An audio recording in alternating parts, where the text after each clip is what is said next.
Senate 25 March ਦੀ ਗੱਲ ਹੈ ਹਾਂਜੀ ਔਰ ਰਿਆੜ ਸਾਹਿਬ ਵੀ ਸਾਡੇ ਨਾਲ ਸੀ ਔਰ ਉਹਨਾਂ ਦੀ ਜ਼ਿੰਦਗੀ ਦੀ ਉਹ ਆਖਰੀ ਕਵਰੇਜ ਰਹਿ ਗਈ ਹੈ ਨਾ ਔਰ ਉੱਥੇ ਇੱਕ ਮਤਾ ਪਾਸ ਕੀਤਾ ਗਿਆ ਹੈ ਔਰ ਸਾਡੀ ਪੰਜਾਬੀ ਕਮਿਊਨਿਟੀ ਦੇ ਲਈ ਬੜੀ ਮਾਣ ਵਾਲੀ ਗੱਲ ਹੈ ਔਰ ਉਹਦੇ ਬਾਰੇ ਥੋੜਾ ਜਿਹਾ ਦੱਸਿਓ ਵੀ ਨਿਊ ਜਰਸੀ ਦੇ ਸਿੱਖਾਂ ਵੱਲੋਂ ਕੀ ਉਪਰਾਲਾ ਕੀਤਾ ਗਿਆ, ਕੀ ਮਤਾ ਪਾਸ ਕੀਤਾ ਗਿਆ ਔਰ ਉਸ ਤੋਂ ਬਾਅਦ ਆਉਣ ਵਾਲੇ ਸਮੇਂ ਦੇ ਵਿੱਚ ਸਾਡੀ ਕਮਿਊਨਿਟੀ ਨੂੰ ਕਿਸ ਤਰ੍ਹਾਂ ਦੇ ਫਾਇਦੇ ਹੋਣਗੇ ਇਸ ਤਰ੍ਹਾਂ ਦੇ ਪ੍ਰੋਗਰਾਮਾਂ ਤੋਂ। ਹਾਂਜੀ,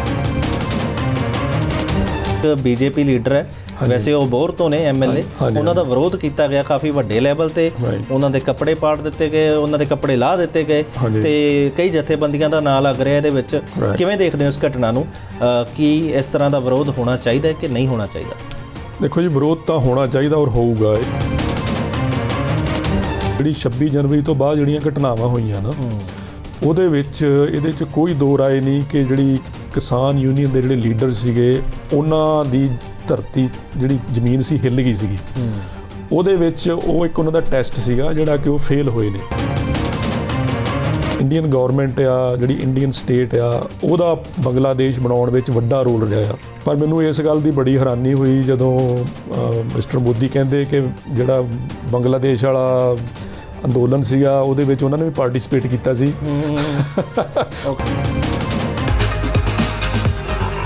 ਪ੍ਰੋਗਰਾਮ ਮੇਰਾ ਅਮਰੀਕਾ ਦੇਖ ਰਹੇ ਸਾਰੇ ਹੀ ਦਰਸ਼ਕਾਂ ਨੂੰ ਗਿੱਲ ਪ੍ਰਦੀਪ ਵੱਲੋਂ ਸਤਿ ਸ਼੍ਰੀ ਅਕਾਲ। ਹਾਜ਼ਰ ਹੋਏ ਹਾਂ ਫਿਰ ਪ੍ਰੋਗਰਾਮ ਮੇਰਾ ਅਮਰੀਕਾ ਦੇ ਵਿੱਚ ਤੇ ਸਾਡੇ ਨਾਲ ਹਰ ਵਾਰ ਦੀ ਤਰ੍ਹਾਂ ਮੌਜੂਦ ਨੇ ਸਰਦਾਰ ਯਾਦਵਿੰਦਰ ਸਿੰਘ ਜੀ। ਯਾਦਵਿੰਦਰ ਜੀ, ਸਵਾਗਤ ਹੈ ਸਾਡੇ ਪ੍ਰੋਗਰਾਮ ਮੇਰਾ ਅਮਰੀਕਾ ਦੇ ਵਿੱਚ। ਹਾਂਜੀ, ਸਤਿ ਸ਼੍ਰੀ ਅਕਾਲ ਜੀ। ਸਤਿ ਸ਼੍ਰੀ ਅਕਾਲ ਸਾਰੇ ਸਰੋਤਿਆਂ ਨੂੰ ਜੀ। ਧੰਨਵਾਦ ਪ੍ਰਦੀਪ ਜੀ। ਸੋ ਅੱਜ ਦੇ ਪ੍ਰੋਗਰਾਮ ਦੇ ਵਿੱਚ ਕਾਫੀ ਗੱਲਾਂ ਬਾਤਾਂ ਨੇ ਕਰਨ ਵਾਲੀਆਂ। ਸਾਡਾ ਆਪਦਾ ਇੱਕ ਭਰਾ ਇੱਥੇ ਨਿਊ ਜਰਸੀ ਤੋਂ ਸਾਡੇ ਤੋਂ ਵਿਛੜ ਗਿਆ, ਹਰਵਿੰਦਰ ਰਿਆੜ, ਉਹਦੇ ਬਾਰੇ ਗੱਲਬਾਤ ਕਰਾਂਗੇ। ਉਸ ਤੋਂ ਬਾਅਦ ਨਿਊ ਜਰਸੀ ਸੈਨੇਟ ਦੇ ਵਿੱਚ ਇੱਕ ਮਤਾ ਪਾਸ ਹੋਇਆ ਜਿਹਦੇ ਨਾਲ ਸਿੱਖਾਂ ਦਾ ਮਾਣ ਵਧਿਆ। ਉਹ ਕੀ ਮਤਾ ਹੈ ਔਰ ਕੀ ਅਹਿਮੀਅਤ ਹੈ ਆਉਣ ਵਾਲੇ ਸਮੇਂ ਦੇ ਵਿੱਚ ਉਹਦੇ ਬਾਰੇ ਗੱਲਬਾਤ ਕਰਾਂਗੇ। ਕਰੋਨਾ ਵੈਕਸੀਨ ਜਿਹੜੀ ਹੈ ਉਹ 6 ਅਪ੍ਰੈਲ ਤੋਂ ਬਾਅਦ ਸਾਰਿਆਂ ਨੂੰ ਉਪਲਬਧ ਹੋਏਗੀ 16 ਸਾਲ ਤੋਂ ਉੱਪਰ, ਉਹਦੇ ਬਾਰੇ ਗੱਲਬਾਤ ਕਰਾਂਗੇ। ਕਿਸਾਨੀ ਅੰਦੋਲਨ ਕਿੱਥੇ ਜੇ ਖੜਾ ਹੈ ਉਹਦੇ ਬਾਰੇ ਗੱਲਬਾਤ ਔਰ ਅਖੀਰ ਤੇ ਥੋੜ੍ਹੀ ਜਿਹੀ ਗੱਲਬਾਤ ਕਰਾਂਗੇ ਨਰਿੰਦਰ ਮੋਦੀ ਜੀ ਦਾ ਜਿਹੜਾ ਬੰਗਲਾਦੇਸ਼ ਦੌਰਾ ਸੀ ਉਹਦੇ ਵਿੱਚ ਕੀ ਕੁਝ ਰਿਹਾ ਖਾਸ, ਉਹਦੇ ਬਾਰੇ।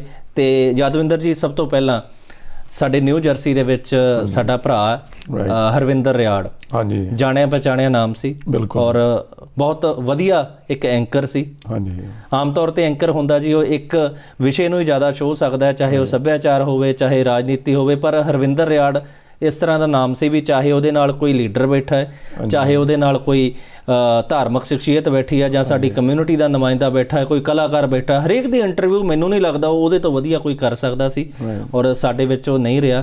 ਤੁਹਾਡੇ ਨਾਲ ਵੀ ਬਹੁਤ ਉਹਨਾਂ ਦਾ ਸਹਿਚਾਰ ਸੀ, ਆਪਾਂ ਪਿਛਲੇ ਹਫ਼ਤੇ ਇਕੱਠੇ ਵੀ ਹੋਏ ਸੀ ਨਿਊ ਜਰਸੀ ਦੇ ਵਿੱਚ। ਔਰ ਕੀ ਭਾਵਨਾਵਾਂ ਨੇ ਤੁਹਾਡੀਆਂ? ਹਾਂਜੀ, ਦੇਖੋ ਜੀ, ਬੜੇ ਅਫਸੋਸ ਨਾਲ ਇਹ ਸਾਨੂੰ ਸਾਰਾ ਕੁਝ ਸੁਣਨਾ ਪੈ ਰਿਹਾ ਆ ਔਰ ਗ੍ਰਹਿਣ ਕਰਨਾ ਪੈ ਰਿਹਾ ਹੈ ਕਿ ਸਾਡਾ ਇੱਕ ਬੜਾ ਕਰੀਬੀ ਦੋਸਤ ਪੱਤਰਕਾਰ ਜਿਹੜਾ ਕਿ ਸਾਰੇ US ਵਿੱਚ ਹੀ ਖਾਸ ਕਰਕੇ ਈਸਟ ਕੋਸਟ ਦੇ ਉੱਤੇ ਬੜਾ ਤੇਹ ਪ੍ਰੇਮ ਸੀ ਉਹਦਾ ਸਾਰਿਆਂ ਦੇ ਨਾਲ, ਇੱਕ ਇਨਸਾਨ ਦੇ ਤੌਰ ਤੇ ਇੱਕ ਬੜਾ ਮਤਲਬ ਇੱਕ ਚਾਹਣ ਵਾਲਾ ਬੰਦਾ ਸੀਗਾ ਔਰ ਦੂਸਰਾ ਆਪਣੇ ਫੀਲਡ ਦੇ ਵਿੱਚ ਉਹਨਾਂ ਦੀ ਜਿਹੜੀ ਮੁਹਾਰਤ ਸੀਗੀ, ਇੱਕ ਬਹੁਤ ਵਧੀਆ ਵਕਤਾ ਸੀਗੇ ਉਹ। ਪਿਛਲੇ 20 ਸਾਲ ਤੋਂ ਉਹ ਇਸ ਦੇਸ਼ ਦੇ ਵਿੱਚ ਜਿਹੜੀ ਇਹ ਸੇਵਾ ਨਿਭਾ ਰਹੇ ਸੀਗੇ ਔਰ ਉਹਨਾਂ ਨੇ ਬੜਾ ਬਾਖੂਬੀ ਜਿਹੜਾ ਉਹਨਾਂ ਕੋਲ ਕੁਦਰਤ ਨੇ ਦਿੱਤਾ ਹੋਇਆ ਸੀ, ਉਹਨਾਂ ਨੂੰ ਟੈਲੈਂਟ ਜਿਹੜਾ ਕਹਿ ਸਕਦਾ ਮੈਂ ਜੀ, ਉਹਨਾਂ ਨੇ ਉਹਦੇ ਥਰੂ ਉਹਨਾਂ ਦੀ ਜਿਹੜੀ ਪਛਾਣ ਹੋਈ ਆ, ਉਹਨਾਂ ਨੇ ਆਪਣੀ ਪਛਾਣ ਬਣਾਈ ਆ ਔਰ ਬੜੀ ਇੱਕ ਬੇਵਕਤੀ ਮੈਂ ਸਮਝਦਾ ਆ ਮੌਤ ਜਿਹੜੀ ਉਹਨਾਂ ਦੀ ਹੋਈ ਆ, ਜਿਹਦਾ ਕਿ ਘਾਟਾ ਸਾਡੇ ਸਾਰੇ ਪੰਜਾਬੀ ਸਮਾਜ ਨੂੰ ਪਿਆ ਆ, ਜਿਹੜਾ ਕਿ ਨਾ ਪੂਰਾ ਹੋਣ ਵਾਲਾ ਹੈ। ਬਿਲਕੁਲ ਜੀ, ਸਿਰਫ 49 ਸਾਲ ਦੀ ਉਮਰ ਸੀ। 1973 ਦਾ ਜਿਹੜਾ ਉਹਨਾਂ ਦਾ 72 ਦਾ ਮੇਰੇ ਖਿਆਲ ਬਰਥ ਸੀਗਾ। ਹਾਂਜੀ, ਔਰ ਬੜੀ ਮਨ ਨੂੰ ਬੜੀ ਠੇਸ ਲੱਗੀ ਜਦੋਂ ਪਤਾ ਲੱਗਿਆ, ਕਿਉਂਕਿ ਡੈਥ ਤੋਂ ਮਤਲਬ 4-5 ਘੰਟੇ ਪਹਿਲਾਂ ਮੈਨੂੰ ਵੀ ਕਾਲ ਕੀਤੀ ਔਰ ਇੱਕ ਦਿਨ ਪਹਿਲਾਂ ਪੂਰਾ ਅਸੀਂ ਇਕੱਠੇ ਸੀਗੇ ਨਿਊ ਜਰਸੀ ਸੈਨੇਟ ਦੇ ਵਿੱਚ। ਹਾਂਜੀ, ਅਸੀਂ ਇਸ ਦੁੱਖ ਦੀ ਘੜੀ ਦੇ ਵਿੱਚ ਰਿਆੜ ਪਰਿਵਾਰ ਦੇ ਨਾਲ ਉਹਨਾਂ ਦੇ ਦੁੱਖ ਵਿੱਚ ਸ਼ਰੀਕ ਆ, ਗਲੋਬਲ ਪੰਜਾਬ TV ਵੱਲੋਂ ਵੀ, ਜਾਤੀ ਤੌਰ ਤੇ ਵੀ। ਔਰ ਉਹਨਾਂ ਦੇ ਜਿਹੜੇ ਅੰਤਮ ਸੰਸਕਾਰ ਆ ਉਹ ਅਗਲੇ ਸੈਟਰਡੇ ਹੈਗੇ ਆ ਔਰ ਉਸੇ 3 ਅਪ੍ਰੈਲ ਨੂੰ ਉਸੇ ਦਿਨ ਹੀ ਉਹਨਾਂ ਦਾ ਭੋਗ ਆ। ਸੋ ਜਿਹੜੇ ਵੀ ਸੱਜਣ ਮਿੱਤਰ ਉਸ ਵਿੱਚ ਹਾਜ਼ਰੀ ਲਵਾਉਣਾ ਚਾਹੁਣ ਜ਼ਰੂਰ ਪਲੀਜ਼ ਆਪਣਾ ਜਿਹੜੇ ਹੈਗੇ ਆ ਉਹਨਾਂ ਦੇ ਅੰਤਮ ਦਰਸ਼ਨ ਕਰ ਸਕਦੇ ਨੇ। ਬਿਲਕੁਲ ਜੀ, ਔਰ ਸੈਨੇਟ 25 ਮਾਰਚ ਦੀ ਗੱਲ ਹੈ। ਹਾਂਜੀ, ਔਰ ਰਿਆੜ ਸਾਹਿਬ ਵੀ ਸਾਡੇ ਨਾਲ ਸੀ ਔਰ ਉਹਨਾਂ ਦੀ ਜ਼ਿੰਦਗੀ ਦੀ ਉਹ ਆਖਰੀ ਕਵਰੇਜ ਰਹਿ ਗਈ ਹੈ ਨਾ ਔਰ ਉੱਥੇ ਇੱਕ ਮਤਾ ਪਾਸ ਕੀਤਾ ਗਿਆ ਹੈ ਔਰ ਸਾਡੀ ਪੰਜਾਬੀ ਕਮਿਊਨਿਟੀ ਦੇ ਲਈ ਬੜੀ ਮਾਣ ਵਾਲੀ ਗੱਲ ਹੈ ਔਰ ਉਹਦੇ ਬਾਰੇ ਥੋੜਾ ਜਿਹਾ ਦੱਸਿਓ ਵੀ ਨਿਊ ਜਰਸੀ ਦੇ ਸਿੱਖਾਂ ਵੱਲੋਂ ਕੀ ਉਪਰਾਲਾ ਕੀਤਾ ਗਿਆ, ਕੀ ਮਤਾ ਪਾਸ ਕੀਤਾ ਗਿਆ ਔਰ ਉਸ ਤੋਂ ਬਾਅਦ ਆਉਣ ਵਾਲੇ ਸਮੇਂ ਦੇ ਵਿੱਚ ਸਾਡੀ ਕਮਿਊਨਿਟੀ ਨੂੰ ਕਿਸ ਤਰ੍ਹਾਂ ਦੇ ਫਾਇਦੇ ਹੋਣਗੇ ਇਸ ਤਰ੍ਹਾਂ ਦੇ ਪ੍ਰੋਗਰਾਮਾਂ ਤੋਂ? ਹਾਂਜੀ, ਦੇਖੋ ਜੀ, ਜਿਹੜੇ ਇਸ ਕਿਸਮ ਦੇ ਰੈਜ਼ੋਲੂਸ਼ਨ ਨੇ ਜਿਨ੍ਹਾਂ ਨੂੰ ਪੰਜਾਬੀ 'ਚ ਆਪਾਂ ਮਤਾ ਕਹਿੰਦੇ ਆ, ਉਹਦੇ ਨਾਲ ਜਿਹੜੀ ਸਾਡੀ ਕਮਿਊਨਿਟੀ ਦੀ ਪਛਾਣ ਆ ਜਾਂ ਦਿੱਖ ਆ, ਉਹ ਜਿਹੜੇ ਕਿ ਮਤਲਬ ਰਾਜਨੀਤੀ ਦੇ ਗਲਿਆਰੇ ਨੇ ਉਹਨਾਂ ਵਿੱਚ ਉਸ ਨਾਲ ਉਹਨਾਂ ਦੀ ਚਰਚਾ ਛਿੜਦੀ ਆ ਜੀ, ਸਾਡੇ ਬਾਰੇ ਲੋਕ ਜਾਣਦੇ ਨੇ ਜੀ। ਦੇਖੋ, ਜਿਹੜੀ ਆਇਡੈਂਟੀਟੀ ਦਾ ਇਸ਼ੂ ਆ, ਸਾਡੀ ਆਇਡੈਂਟੀਟੀ ਦਾ ਇਸ਼ੂ ਆ ਸਿੱਖਾਂ ਬਾਰੇ, ਉਹਦਾ ਸਭ ਤੋਂ ਵੱਡਾ ਇਹੀ ਇਸ਼ੂ ਆ ਕਿ ਲੋਕਾਂ ਨੂੰ ਸਾਡੇ ਬਾਰੇ ਪਤਾ ਨਹੀਂ ਜੀ। ਉਹ ਪਤਾ ਬਜਾਏ ਇਸ ਦੇ ਕਿ ਅਸੀਂ ਥੱਲਿਓਂ ਸ਼ੁਰੂ ਕਰੀਏ, ਜੇ ਉੱਪਰੋਂ ਸ਼ੁਰੂ ਹੋ ਜਾਵੇ, ਜਿਹੜੇ ਇੱਥੋਂ ਦੇ ਡਿਸੀਜਨ ਮੇਕਰਜ਼ ਨੇ, ਪਾਲਿਸੀ ਮੇਕਰਜ਼ ਨੇ, ਜਦੋਂ ਉਹਨਾਂ ਨੂੰ ਪਤਾ ਹੋਵੇ ਵੀ ਸਾਡੇ ਜਿਹੜੇ ਪੱਗਾਂ ਵਾਲੇ ਬੰਦੇ ਨੇ ਕੌਣ ਨੇ, ਇਹਨਾਂ ਦੀ ਵਿਰਾਸਤ ਕੀ ਆ, ਇਹਨਾਂ ਦਾ ਧਰਮ ਕੀ ਆ, ਤਾਂ ਫਿਰ ਆਮ ਲੋਕਾਂ ਨੂੰ ਉਹ ਗੱਲ ਸਮਝਾਉਣੀ ਸੌਖੀ ਹੋ ਜਾਂਦੀ ਆ। ਬਿਲਕੁਲ। ਸੋ ਇਸ ਮਤੇ ਦੇ ਰਾਹੀਂ ਉਹਨਾਂ ਨੇ ਗੁਰੂ ਤੇਗ ਬਹਾਦਰ ਮਹਾਰਾਜ ਨੂੰ ਰਿਕਗਨਾਈਜ਼ ਕੀਤਾ ਹੈ, ਜਿਹੜੀ ਉਹਨਾਂ ਦੀ ਸ਼ਹਾਦਤ ਨੂੰ, ਉਹਨਾਂ ਦਾ ਗੁਰਪੁਰਬ ਆ ਹੁਣ 18 ਅਪ੍ਰੈਲ ਨੂੰ। ਸੋ ਇਹ ਉਸ ਸੰਬੰਧ ਦੇ ਵਿੱਚ ਇਹ ਪਹਿਲਾ ਪ੍ਰੋਗਰਾਮ ਹੈ ਇੱਥੇ ਨਿਊ ਜਰਸੀ ਦੇ ਵਿੱਚ। ਉਹਦੇ ਵਿੱਚ ਉਹਨਾਂ ਨੂੰ ਜਿੱਥੇ ਇੱਕ ਧਰਮ ਦਾ ਰਖਵਾਲਾ ਉਹਨਾਂ ਨੇ ਉਹਦੇ ਵਿੱਚ ਐਜ਼ ਰਿਕਗਨਾਈਜ਼ ਕੀਤਾ ਆ, ਉਸ ਦੇ ਨਾਲ ਹੀ ਜਿਹੜਾ ਹਿਊਮਨ ਰਾਈਟ ਦਾ ਰਖਵਾਲਾ ਵੀ ਉਹਨਾਂ ਨੇ ਉਹਦੇ ਵਿੱਚ ਆਪਣਾ ਜਿਹੜਾ ਹੈਗਾ ਉਸ ਰੈਜ਼ੋਲੂਸ਼ਨ 'ਚ ਪਾਇਆ ਆ। ਸੋ ਇਹ ਸਿੱਖਾਂ ਵਾਸਤੇ ਇੱਕ ਬਹੁਤ ਮਾਣ ਵਾਲੀ ਗੱਲ ਆ ਜੀ। ਜਿੱਥੇ ਸਿੱਖਾਂ ਦੀ ਪਛਾਣ ਹੋਈ ਆ, ਉੱਥੇ ਸਾਡੇ ਗੁਰੂ ਸਾਹਿਬ ਦੇ ਆਸਰੇ ਦੇ ਨਾਲ, ਗੁਰੂ ਸਾਹਿਬ ਦੀਆਂ ਜਿਹੜੀ ਕੁਰਬਾਨੀਆਂ ਆ, ਉਹਦੇ ਨਾਲ ਦੁਨੀਆ ਨੂੰ ਵੀ ਪਤਾ ਲੱਗਿਆ ਹੈ ਕਿ ਜਿਹੜੇ ਪੱਗਾਂ ਵਾਲੇ ਲੋਕ ਨੇ, ਇਹਨਾਂ ਦੀ ਵਿਰਾਸਤ ਕੀ ਆ, ਇਹਨਾਂ ਦਾ ਇਤਿਹਾਸ ਕੀ ਆ, ਇਹਨਾਂ ਦੇ ਅਕੀਦੇ ਕੀ ਨੇ, ਕਿਸ ਗੱਲ ਦੇ ਉੱਤੇ ਇਹਨਾਂ ਦੇ ਗੁਰੂਆਂ ਨੇ ਸ਼ਹਾਦਤਾਂ ਦਿੱਤੀਆਂ ਨੇ, ਔਰ ਉਹੀ ਅਕੀਦੇ ਨੇ ਜਿਨ੍ਹਾਂ ਉੱਤੇ ਅੱਜ ਦੇ ਜਿਹੜੇ ਸਿੱਖ ਨੇ ਉਹਨਾਂ ਤੋਂ ਉਮੀਦ ਕੀਤੀ ਜਾਂਦੀ ਹੈ ਕਿ ਉਹ ਖੜਨਗੇ। ਤੇ ਤੁਹਾਨੂੰ ਲੱਗਦਾ ਇਸ ਤਰ੍ਹਾਂ ਦੇ ਜੇ ਰੈਜ਼ੋਲੂਸ਼ਨ ਪਾਸ ਕੀਤੇ ਜਾਂਦੇ ਨੇ ਬਾਹਰਲੇ ਮੁਲਕਾਂ ਦੇ ਵਿੱਚ, ਤਾਂ ਭਾਰਤ ਦੀ ਸਰਕਾਰ ਨੂੰ ਵੀ ਇਹ ਤੋਂ ਕੁਛ ਨਾ ਕੁਛ ਸਿੱਖਣਾ ਚਾਹੀਦਾ ਵੀ ਬਾਹਰ ਤਾਂ ਸਿੱਖਾਂ ਦੀ ਅੱਜ ਇੰਨੀ ਗੱਲ ਸੁਣੀ ਜਾ ਰਹੀ ਹੈ ਬੋਲਬਾਲਾ, ਤੇ ਉੱਥੇ ਉਹਨਾਂ ਦੀਆਂ ਜੋ ਉਹਨਾਂ ਨੂੰ ਨਹੀਂ ਚਾਹੀਦਾ ਉਹਨਾਂ ਨੂੰ ਧੱਕੇ ਨਾਲ ਦਿੱਤਾ ਜਾ ਰਿਹਾ।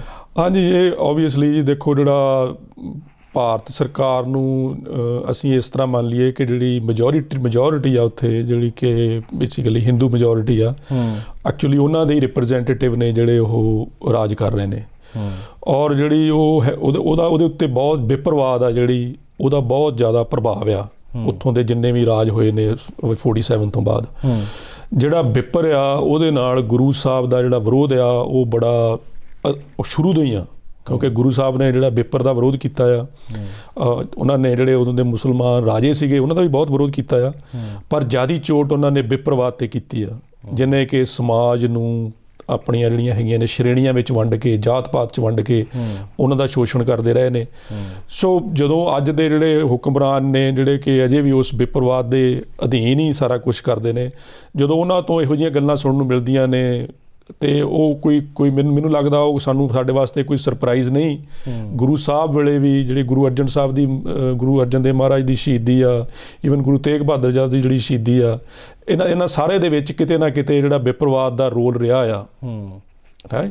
ਸੋ ਕਿਉਂਕਿ ਇਹ ਉਸ ਸਟੇਟ ਦੇ, ਜਿਹੜੀ ਉਦੋਂ ਸਟੇਟ ਸੀਗੀ, ਜਿਹੜੀ ਮੁਗਲ ਸਾਮਰਾਜ ਸੀ, ਇਹ ਉਹਦੇ ਹਿੱਸੇ ਰਹੇ ਨੇ, ਠੀਕ ਹੈ ਨਾ। ਸੋ ਦੇਖੋ, ਜਿਹੜੀ ਜਦੋਂ ਵਿਚਾਰਧਾਰਕ ਜਿਹੜੀ ਹੈਗੀ ਆ ਉਹ ਵਿਰੋਧ ਹੋਵੇ, ਤੇ ਉਦੋਂ ਫਿਰ ਚੰਗਾ ਕੀ ਆ ਤੇ ਮਾੜਾ ਕੀ ਆ ਉਹ ਨਹੀਂ ਮੈਟ ਕਰਦਾ। ਬਿਲਕੁਲ, ਇਹ ਇਤਿਹਾਸ ਨੇ ਦੱਸਣਾ ਹੁੰਦਾ ਆ ਕਿ ਚੰਗਾ ਕੀ ਆ ਕਿ ਮਾੜਾ ਕੀ ਆ। ਔਰ ਉਹ ਇਤਿਹਾਸ ਆ ਜਿਹੜਾ ਜਦੋਂ ਅੱਜ ਵਿਦੇਸ਼ਾਂ 'ਚ ਵੀ ਸਿੱਖੀ ਦੇ ਜਿਹੜੇ ਆਈਕਾਨ ਨੇ, ਗੁਰੂ ਸਾਹਿਬ ਨੇ, ਉਹਨਾਂ ਨੂੰ ਰਿਕੋਗਨਾਈਜ਼ ਕੀਤਾ ਜਾ ਰਿਹਾ ਆ।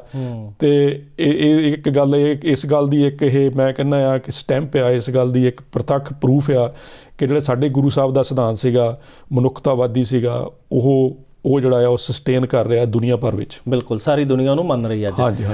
ਯਾਦਵਿੰਦਰ ਜੀ, ਅੱਗੇ ਆਪਾਂ ਚੱਲੀਏ ਹੁਣ ਕਰੋਨਾ ਵੈਕਸੀਨ ਦੀ ਜੇ ਆਪਾਂ ਗੱਲ ਕਰੀਏ ਤਾਂ ਅਮਰੀਕਾ ਦੇ ਵਿੱਚ ਕਾਫੀ ਗਿਣਤੀ ਆ ਜਿਹੜੀ ਉਹ ਵੈਕਸੀਨ ਲੋਕਾਂ ਦੀ ਹੌਲੀ ਹੌਲੀ ਬਣਦੀ ਜਾਂਦੀ, ਜਿਵੇਂ ਜਿਵੇਂ ਵੈਕਸੀਨ ਲੱਗਦੀ ਜਾਂਦੀ ਉਵੇਂ ਉਵੇਂ ਰਿਸਕ ਆ ਜਿਹੜਾ ਉਹ ਘਟਦਾ ਜਾ ਰਿਹਾ ਹੈ ਨਾ। ਤੇ ਹੁਣ ਪਤਾ ਲੱਗਿਆ ਵੀ 6 ਅਪ੍ਰੈਲ ਤੋਂ ਨਿਊਯਾਰਕ ਦੇ ਜਿਹੜੇ ਗਵਰਨਰ ਨੇ ਐਂਡਰੂ ਕਿਊਮੋ, ਉਹਨਾਂ ਨੇ ਅਨਾਊਂਸ ਕਰਤਾ ਵੀ 16 ਸਾਲ ਤੋਂ ਉੱਪਰ ਜਿਹੜੇ ਉਹ ਵੈਕਸੀਨ ਲਵਾ ਸਕਦੇ ਨੇ, ਆਪਣੀ ਅਪੁਆਇੰਟਮੈਂਟ ਬਣਾਓ। ਔਰ ਕੀ ਲੱਗਦਾ ਤੁਹਾਨੂੰ ਕਦੋਂ ਤੱਕ ਜਿਹੜੇ ਆ ਇਹ ਜਿਹੜਾ ਰਿਸਕ ਫੈਕਟਰ ਆ ਬਿਲਕੁਲ ਘਟੇਗਾ ਤੇ ਫਿਰ ਅਸੀਂ ਉਸੇ ਤਰ੍ਹਾਂ ਜ਼ਿੰਦਗੀ ਦੁਬਾਰਾ ਜਿਹੜੀ ਜੀਣੀ ਸ਼ੁਰੂ ਕਰਾਂਗੇ? ਦੇਖੋ, ਜਿਹੜੀ ਇਹਨਾਂ ਨੇ ਟਾਰਗੇਟ ਡੇਟ ਮਿਥੀ ਹੋਈ ਆ ਉਹ ਹੈਗੀ ਮਈ ਦੇ ਐਂਡ ਤੱਕ ਸਾਰੇ US ਦੇ ਵਿੱਚ ਜੀ।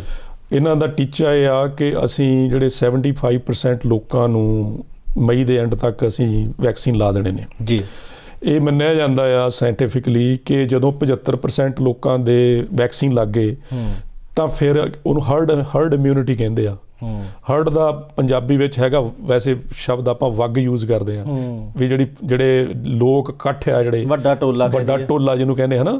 ਤੇ ਜਦੋਂ ਆਮ ਲੋਕਾਂ ਨੂੰ ਦੇ ਮਤਲਬ 75% ਦੇ ਲੱਗ ਗਈ ਤਾਂ ਫਿਰ ਉਹ ਜਿਹੜੀ ਬਿਮਾਰੀ ਆ ਉਹਦਾ ਅਸਰ ਘਟਣਾ ਸ਼ੁਰੂ ਹੋ ਜਾਂਦਾ। ਉਹ 25% 'ਚ ਘੁੰਮੂਗੀ ਨਹੀਂ ਘੁੰਮਦੀ ਨਹੀਂ, ਫਿਰ ਉਹਦਾ ਜਿਹੜਾ ਅਸਰ ਆ ਉਹ ਡਿਮਿਨਿਸ਼ ਹੋਣਾ ਸ਼ੁਰੂ ਹੋ ਜਾਂਦਾ, ਕਿਉਂਕਿ 25% ਤਾਂ ਹੁਣ ਜਿਵੇਂ ਜਿਹੜੇ ਛੋਟੇ ਬੱਚੇ ਨੇ ਜਾਂ ਜਿਹੜੇ ਯੰਗ ਨੇ, ਜਿਹੜੇ ਲੋਕ ਹੈਲਦੀ ਨੇ, ਉਹਨਾਂ ਨੂੰ ਤਾਂ ਹੋਣ ਦੇ ਵੈਸੇ ਹੀ ਉਮੀਦ ਨਹੀਂ, ਪਹਿਲਾਂ ਹੀ ਨਹੀਂ ਹੋ ਰਹੀ ਹੈ ਨਾ।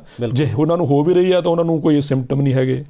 ਔਰ ਇਹ ਇੱਕ ਜਿਹੜੀ ਵੱਡੀ ਇਹਦੇ ਵਿੱਚ ਇੱਕ ਇਸ਼ੂ ਇਹ ਆ ਜਿਹੜਾ ਸਾਹਮਣੇ ਆ ਰਿਹਾ ਹੈ ਕਿ ਬਹੁਤ ਸਾਰੇ ਜਿਹੜੇ ਲੋਕ ਨੇ, ਖਾਸ ਕਰਕੇ ਜਿਹੜੇ ਟਰੰਪ ਦੇ ਸਪੋਰਟਰ ਨੇ, ਜਿਹੜੇ ਰਾਈਟ ਨੈਸ਼ਨਲਿਸਟ ਨੇ, ਉਹਨਾਂ ਦੇ ਵਿੱਚ ਇਹ ਗੱਲ ਬੜੀ ਮਤਲਬ ਧੂਆਂਧਾਰ ਪਚਾਰੀ ਜਾ ਰਹੀ ਹੈ ਕਿ ਜਿਹੜਾ ਇਹ ਵੈਕਸੀਨ ਆ ਇਹ ਤੁਹਾਡੀ ਆਉਣ ਵਾਲੀਆਂ ਨਸਲਾਂ ਨੂੰ ਖਰਾਬ ਕਰ ਸਕਦਾ ਹੈ, ਇਸ ਕਰਕੇ ਤੁਸੀਂ ਇਹਨੂੰ ਨਾ ਲਵਾਓ।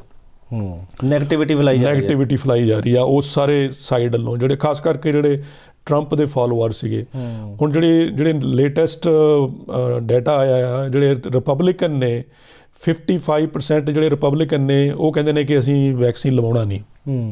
ਸੋ 55% ਇੱਕ ਵੱਡੀ ਗਰੁੱਪ ਦੇ ਜਿਹੜੇ ਲੋਕ ਨੇ ਉਹ ਕਹਿੰਦੇ ਅਸੀਂ ਵੈਕਸੀਨ ਲਵਾਉਣਾ ਨਹੀਂ। ਸੋ ਇੱਕ ਚੈਲੰਜ ਹੋਊਗਾ ਆਉਣ ਵਾਲੇ ਦਿਨਾਂ ਦੇ ਵਿੱਚ ਜਿਹੜੀ ਬਾਈਡਨ ਐਡਮਿਨਿਸਟ੍ਰੇਸ਼ਨ ਦੇ ਸਾਹਮਣੇ ਕਿ ਉਹ ਉਹਨਾਂ ਲੋਕਾਂ ਨੂੰ ਕਿਵੇਂ ਮਨਾਉਣਗੇ ਕਿ ਭਾਈ ਤੁਸੀਂ ਵੈਕਸੀਨ ਲਵਾਓ ਤਾਂ ਕਿ ਜਿਹੜੀ ਇਮਿਊਨਿਟੀ ਆ ਉਹ ਬਿਲਡ ਹੋ ਸਕੇ। ਸੋ ਇਹ ਇੱਕ ਚੈਲੰਜ ਰਹੂਗਾ ਆਉਣ ਵਾਲੇ ਸਮੇਂ। ਸੋ ਦੇਖਦੇ ਹਾਂ ਵੀ ਉਹ ਲਾਲ ਰੰਗ ਵਾਲਿਆਂ ਨੂੰ ਨੀਲੇ ਵਾਲੇ ਮਨਾਉਂਦੇ ਕਿਵੇਂ ਆ, ਹਨਾ। ਸੋ ਯਾਦਵਿੰਦਰ ਜੀ, ਇੱਕ ਹੋਰ ਇੱਥੇ ਨਾ ਹੁਣ ਹੇਟ ਕ੍ਰਾਈਮਸ ਦੀਆਂ ਜਿਹੜੀਆਂ ਘਟਨਾਵਾਂ ਉਹ ਕਾਫੀ ਵੱਧ ਰਹੀਆਂ ਨੇ। ਪਿੱਛੇ ਜੇ ਜਾਰਜੀਆ ਦੇ ਵਿੱਚ ਔਰ ਕੋਲੋਰਾਡੋ ਦੇ ਵਿੱਚ ਜਿਹੜੀ ਸ਼ੂਟਿੰਗ ਹੋਈ ਆ ਉਹਦੇ ਬਾਰੇ ਥੋੜ੍ਹਾ ਜਿਹਾ ਦੱਸੋ। ਔਰ ਆਉਣ ਵਾਲੇ ਸਮੇਂ ਦੇ ਵਿੱਚ ਕਿਤੇ ਉਹ ਤਾਂ ਨਹੀਂ ਉਹ ਸ਼ੂਟਿੰਗ ਜਿਹੜੀ ਹਜੇ 18 ਬੰਦੇ ਮਰੇ ਆ ਟੋਟਲ, ਤੇ ਕਿਤੇ ਨਾ ਕਿਤੇ ਉਹ ਵਧਣ ਦੇ ਚਾਂਸ ਤਾਂ ਨਹੀਂ, ਕਿਤੇ ਹੋਰ ਪਾਸੇ ਉਹਦਾ ਪਸਾਰਾ ਹੋਣ ਦੀ ਤਾਂ ਨਹੀਂ ਗੱਲ ਕਿਤੇ ਲੱਗਦੀ ਤੁਹਾਨੂੰ? ਦੇਖੋ ਇਹ ਜਿਹੜਾ ਪਿਛਲੇ ਸਮੇਂ ਦੇ ਵਿੱਚ ਜਦੋਂ ਇਵਨ ਟਰੰਪ ਐਡਮਿਨਿਸਟ੍ਰੇਸ਼ਨ ਸੀਗੀ ਜੀ, ਤਾਂ ਉਦੋਂ ਇਹ ਜਿਹੜਾ ਨੈਸ਼ਨਲਿਸਟਿਕ ਰੈਟਰਿਕ ਸੀਗਾ ਉਹ ਬਹੁਤ ਜ਼ਿਆਦਾ ਹਾਈ ਸੀਗਾ। ਸਾਨੂੰ ਬਹੁਤ ਸਾਰੇ ਲੋਕਾਂ ਨੂੰ ਇਹ ਸੀਗਾ ਕਿ ਜਿਹੜਾ ਮਿਸਟਰ ਟਰੰਪ ਦਾ ਐਟੀਟਿਊਡ ਆ ਜਾਂ ਜਿਸ ਚੀਜ਼ ਨੂੰ ਹਵਾ ਦੇ ਰਹੇ ਨੇ ਰੇਸਿਜ਼ਮ ਨੂੰ, ਉਹਦੇ ਨਾਲ ਸ਼ਾਇਦ ਜਿਹੜੀ ਸ਼ੂਟਿੰਗਸ ਉਹ ਵੱਧ ਰਹੀਆਂ ਨੇ। ਪਰ ਜਿਹੜੀਆਂ ਹੁਣ ਰੀਸੈਂਟਲੀ 2 ਸ਼ੂਟਿੰਗਸ ਹੋਈਆਂ ਨੇ, ਇੱਕ ਪਹਿਲਾਂ ਜਾਰਜੀਆ 'ਚ ਹੋਈ ਆ, ਉਸ ਤੋਂ ਸਪਾਜ਼ ਨੇ ਜਿਹੜੇ ਜਿੱਥੇ ਕਿ ਜ਼ਿਆਦਾ ਏਸ਼ੀਅਨ ਲੋਕ ਜਿਹੜੇ ਸੀਗੇ ਕੰਮ ਕਰਦੇ ਸੀਗੇ। ਸੋ ਉੱਥੇ 8 ਲੋਕਾਂ ਦੀ ਜਿਹੜੀ ਹੈਗੀ ਆ ਸ਼ੂਟਿੰਗ ਨਾਲ ਡੈਥ ਹੋਈ ਆ। ਉਸ ਤੋਂ ਬਾਅਦ ਕੋਲੋਰਾਡੋ ਦੇ ਵਿੱਚ ਇੱਕ ਕਿੰਗ ਜਿਹੜਾ ਸੀ ਸੁਪਰ ਮਾਰਕੀਟ, ਉਹਦੇ ਵਿੱਚ ਸ਼ੂਟਿੰਗ ਹੋਈ ਆ, ਉੱਥੇ 10 ਬੰਦੇ ਮਰੇ ਨੇ। ਸੋ ਇਹ ਇੱਕ ਬੜੀ ਇੱਕ ਮੈਂ ਸਮਝਦਾ ਹੈ ਕਿ ਜਿਹੜੀ ਇਸ ਦੇਸ਼ ਦੇ ਵਿੱਚ ਜਿਹੜੀ ਗਨ ਵਾਇਲੈਂਸ ਆ ਉਹ ਇੱਕ ਨਾ ਉਹ ਪੈਂਡੈਮਿਕ ਵਾਂਗੂ ਹੀ ਆ। ਜਿਵੇਂ ਇੱਕ ਵੱਡੀ ਮਤਲਬ ਜਿਵੇਂ ਆਪਣੀ ਕੋਵਿਡ ਨਹੀਂ ਹੈਗੀ ਪੈਂਡੈਮਿਕ, ਇਹ ਵੀ ਇੱਕ ਕਾਈਂਡ ਦੀ ਡਿਫਰੈਂਟ ਕਿਸਮ ਦੀ ਪੈਂਡੈਮਿਕ ਆ, ਪਰ ਇਹ ਮੈਂਟਲ ਆ। ਠੀਕ ਹੈ ਨਾ, ਜਿਹੜੇ ਲੋਕਾਂ ਦਾ ਇੱਥੇ ਮਾਨਸਿਕ ਤੌਰ 'ਤੇ ਬਿਮਾਰ ਹੋਣਾ। ਦੇਖੋ ਜਿਹੜਾ ਬੰਦਾ ਇੱਦਾਂ ਜਾ ਕੇ ਇਨੋਸੈਂਟ ਲੋਕਾਂ ਨੂੰ ਮਾਰਦਾ ਆ ਬਿਨਾਂ ਕਿਸੇ ਵਜ੍ਹਾ ਦੇ, ਉਹ ਕੁਦਰਤੀ ਗੱਲ ਆ ਕਿ ਉਹਦੇ ਵਿੱਚ ਉਹਦਾ ਜਿਹੜਾ ਮਾਨਸਿਕ ਸੰਤੁਲਨ ਆ ਉਹ ਠੀਕ ਨਹੀਂ ਹੈਗਾ। ਔਰ ਉਹ ਲੋਕਾਂ ਨੂੰ, ਉਹਨਾਂ ਦੇ ਲੋਕਾਂ ਪ੍ਰਤੀ ਜਿਹੜੀ ਉਹਦੀ ਸੰਦੇਹ ਆ ਜਾਂ ਕੁਛ ਕਿਸੇ ਵੀ ਰੀਜ਼ਨ ਕਰਕੇ ਉਹ ਹੈ ਨਹੀਂ ਗਾ। ਹਿਊਮੈਨਿਟੇਰੀਅਨ ਹੀ ਜਿਹੜਾ ਉਹਦਾ ਜਿਹੜਾ ਐਂਗਲ ਆ ਉਹ ਖਤਮ ਹੋ ਗਿਆ। ਨਾਲੇ ਉਹਨੂੰ ਪਤਾ ਵੀ ਮੈਂ ਬਚ ਕੇ ਕਿੱਥੇ ਜਾਊਂਗਾ। ਉਹਨੇ ਉਹ ਫੜਿਆ ਤਾਂ ਜਾਊਂਗਾ, ਹਰ ਪਾਸੇ ਕੈਮਰੇ ਲੱਗੇ, ਕੁਛ ਨਾ ਕੁਛ ਤਾਂ ਸੁਸਾਈਡਲੀ ਆ ਜੀ ਉਹ। ਕਿਉਂਕਿ ਜਿਹੜਾ ਬੰਦਾ ਆਪ ਜਿਹੜਾ ਮਾਰਨ ਜਾਂਦਾ ਇਹੋ ਜਿਹਾ, ਉਹ ਪਹਿਲਾਂ ਉਹਨੂੰ ਪਤਾ ਹੁੰਦਾ ਵੀ ਮੈਂ ਮਰਨਾ ਹੀ ਮਰਨਾ। ਠੀਕ ਹੈ ਨਾ। ਹਾਲਾਂਕਿ ਜਿਹੜਾ ਪਹਿਲਾ ਸੀਗਾ ਬੰਦਾ ਉਹ ਤਾਂ ਮਤਲਬ ਗੋਲੀ ਨਾਲ ਮਰ ਗਿਆ ਸੀਗਾ, ਮਾਰਤਾ ਸੀ। ਜਿਹੜਾ ਸੈਕਿੰਡ ਆ ਉਹ ਅਰੈਸਟ ਕਰ ਲਿਆ ਉਹਨਾਂ ਨੇ, ਔਰ ਉਹਦਾ ਵੀ ਬੈਕਗਰਾਊਂਡ ਹੁਣ ਸੀਰੀਆ ਤੋਂ ਆ। ਪਰ ਅਜੇ ਤੱਕ ਜਿਹੜੀ ਪੁਲਿਸ ਆ ਉਹਨੇ ਅਜੇ ਡਿਟਰਮਨ ਨਹੀਂ ਕੀਤਾ ਵੀ ਉਹਦਾ ਮੋਟਿਵ ਕੀ ਸੀਗਾ। ਬਿਲਕੁਲ। ਸੋ ਯਾਦਵਿੰਦਰ ਜੀ, ਹੋਰ ਵੀ ਕਈ ਗੱਲਾਂ ਬਾਤਾਂ ਤੁਹਾਡੇ ਨਾਲ ਕਰਨੀਆਂ ਨੇ। ਇੱਥੇ ਸਮਾਂ ਹੋ ਗਿਆ ਇੱਕ ਬ੍ਰੇਕ ਦਾ, ਔਰ ਬ੍ਰੇਕ ਤੋਂ ਬਾਅਦ ਕਿਸਾਨੀ ਸੰਘਰਸ਼ ਬਾਰੇ ਗੱਲਬਾਤ ਕਰਾਂਗੇ। ਨਾਲ ਦੀ ਨਾਲ ਇੱਕ ਬੀਜੇਪੀ ਲੀਡਰ ਦਾ ਵਿਰੋਧ ਹੋਇਆ ਮਲੋਟ ਦੇ ਵਿੱਚ, ਕੁੱਟਮਾਰ ਕੀਤੀ ਗਈ ਆ, ਕਈ ਜਥੇਬੰਦੀਆਂ ਵੱਲੋਂ ਉਹਨਾਂ ਦਾ ਨਾਮ ਲਾਇਆ ਜਾ ਰਿਹਾ, ਉਹਦੇ ਬਾਰੇ ਗੱਲਬਾਤ ਕਰਾਂਗੇ। ਇਸੇ ਤਰ੍ਹਾਂ ਤੁਸੀਂ ਜੁੜੇ ਰਹਿਣਾ ਪ੍ਰੋਗਰਾਮ ਮੇਰਾ ਅਮਰੀਕਾ ਦੇ ਵਿੱਚ। ਮਿਲਦੇ ਆ ਛੋਟੇ ਜਿਹੇ ਬ੍ਰੇਕ ਤੋਂ ਬਾਅਦ।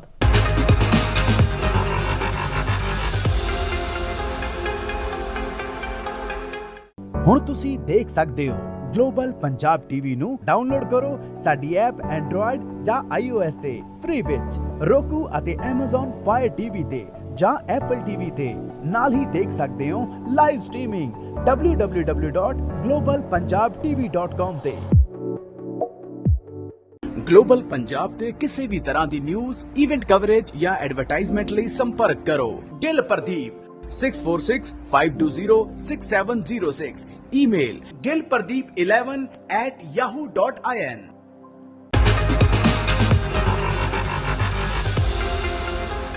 ਬ੍ਰੇਕ ਤੋਂ ਬਾਅਦ ਸਾਰੇ ਦਰਸ਼ਕਾਂ ਦਾ ਇੱਕ ਵਾਰੀ ਫਿਰ ਸਵਾਗਤ ਹੈ ਪ੍ਰੋਗਰਾਮ ਮੇਰਾ ਅਮਰੀਕਾ ਦੇ ਵਿੱਚ ਤੇ ਗੱਲਬਾਤ ਅਸੀਂ ਜਾਰੀ ਰੱਖਦੇ ਹਾਂ। ਹੁਣ ਇਸ ਸੈਗਮੈਂਟ ਦੇ ਵਿੱਚ ਯਾਦਵਿੰਦਰ ਜੀ ਆਪਾਂ ਸਭ ਤੋਂ ਪਹਿਲਾਂ ਨਾ ਮਲੋਟ ਦੀ ਗੱਲ ਕਰੀਏ ਕਿਉਂਕਿ ਉੱਥੇ ਇੱਕ ਬੀਜੇਪੀ ਲੀਡਰ ਹੈ, ਵੈਸੇ ਉਹ ਬੋਰ ਤੋਂ ਨੇ ਐਮਐਲਏ, ਉਹਨਾਂ ਦਾ ਵਿਰੋਧ ਕੀਤਾ ਗਿਆ ਕਾਫੀ ਵੱਡੇ ਲੈਵਲ ਤੇ, ਉਹਨਾਂ ਦੇ ਕੱਪੜੇ ਪਾੜ ਦਿੱਤੇ ਗਏ, ਉਹਨਾਂ ਦੇ ਕੱਪੜੇ ਲਾਹ ਦਿੱਤੇ ਗਏ ਤੇ ਕਈ ਜਥੇਬੰਦੀਆਂ ਦਾ ਨਾਂ ਲੱਗ ਰਿਹਾ ਇਹਦੇ ਵਿੱਚ ਤੇ ਕਈ ਬੰਦਿਆਂ ਨੂੰ ਅਰੈਸਟ ਵੀ ਕੀਤਾ ਪੁਲਿਸ ਨੇ ਔਰ ਕਈ ਪੁਲਿਸ ਵਾਲਿਆਂ ਦਾ ਵੀ ਇਹ ਮੰਗ ਉੱਠੀ ਆ ਵੀ ਜਿਹੜੇ ਸਿਕਿਉਰਿਟੀ ਵਾਲੇ ਸੀ ਉਹਨਾਂ ਨੂੰ ਵੀ ਸਸਪੈਂਡ ਕੀਤਾ ਜਾਵੇ, ਹਨਾ।